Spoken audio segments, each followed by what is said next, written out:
अस्सलामुअलैकुम। तमाम Islamic updates के लिए ब्यूटी ऑफ इस्लाम को सब्सक्राइब कीजिएगा और साथ में बेल नोटिफिकेशन को प्रेस कीजिएगा ताकि मेरी वीडियो सबसे पहले आप तक पहुंच सके। तो आज की कहानी है शहनाज की।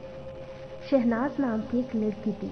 वो बहुत ही भोली भाली सी लड़की थी, अपने घर की प्यारी, जिसे उसके अब्बू और अम्मी जान ने बड़े ही नाज से पाला था।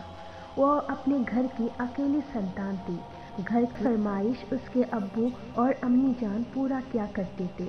वो बहुत ही चंचल स्वभाव की लड़की थी, बहुत ही खूबसूरत थी। ऐसा लगता था जैसे अल्लाह ने बड़े प्यार से तराशा हो। बचपन में ही वो खेलने के लिए एक गांव के पास वाली कब्रिस्तान की तरफ जाया करती थी। वहाँ एक जिन रहता था। वो जिन उसे बार बार देखा करता था। उसके ऊपर जिन का दिल आ गया था। उस दिन उस जिन ने शहनाज का पूरा जीवन देख लिया कि आगे उसकी क्या स्थिति रहेगी। जिन को वो शहनाज बहुत ही पसंद आई और वो जिन शहनाज के ऊपर अंग पर सवार हो गया और हमेशा शहनाज के साथ ही रहने लगा।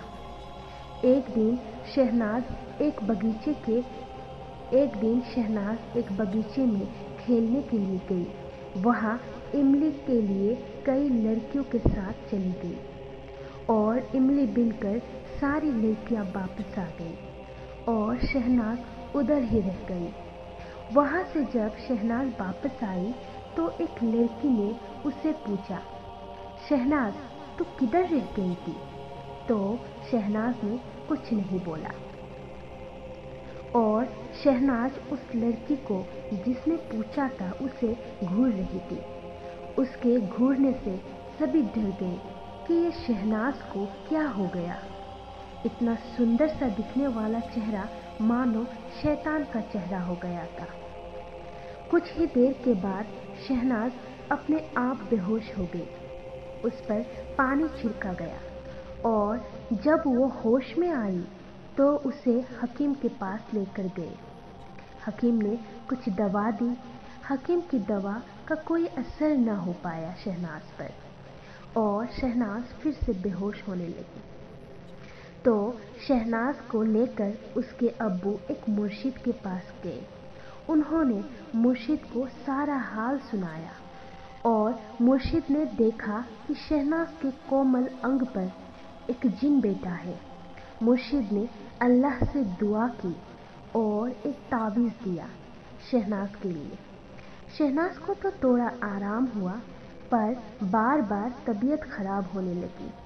अब्बू और अम्मी ने शहनाज को कब्रिस्तान के बगीचे की तरफ जाने के लिए मना किया और शहनाज बगीचे की तरफ जाना छोड़ दिया।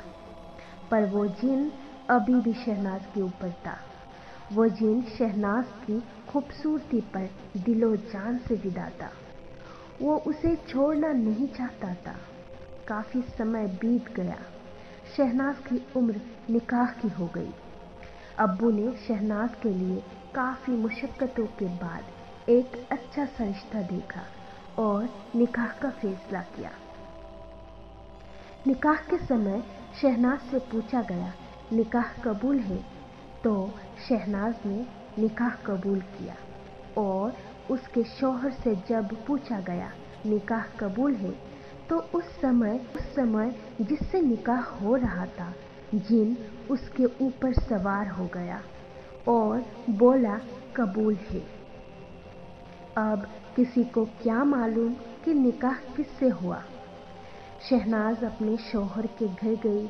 उसका स्वागत हुआ और जब वो अपनी सुहागरात की रात अपने बिस्तर पर थी तो उसका शौहर आया तो उसने उसे भगा दिया। शौहर ने सोचा पहली बार है इसीलिए शहनाज शर्मा रही है तो मुझसे दूर रहना चाहती है। वो कुछ दूर जाकर दूसरी जगह सो गया। शहनाज के ऊपर जिन ने ही सवार होकर शहनाज के जरिए उसके शौहर को भगाया। अब बेचारे शौहर को क्या पता, ऐसा कई बार हुआ। बेचारा शौहर लाचार था। वो अपनी लाचारी किसी को भी नहीं बता पा रहा था। एक दिन शहनाज शौच के लिए गई और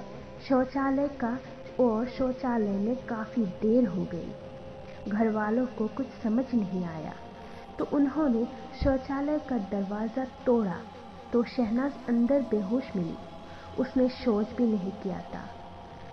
ऐसा कई बार हुआ तो उन्होंने एक तांत्रिक को बुलाया और शहनाज को दिखाया तो तांत्रिक ने जिन को पहचान लिया, पर वो तांत्रिक उस जिन का कुछ न कर सका। घरवाले बहुत परेशान हो गए। उन्होंने एक से एक तांत्रिक को दिखाया और मस्जिद, मंदिर, दरगाह के चक्कर लगाकर थक गए थे, पर जिन ने शहनाज को नहीं छोड़ा। वो साफ कहता था, मैंने इससे निकाह किया है, ये मेरी है, इसे लेकर मैं चला जाऊंगा। सभी घरवाले परेशान हो गए पर किसी की नहीं चली।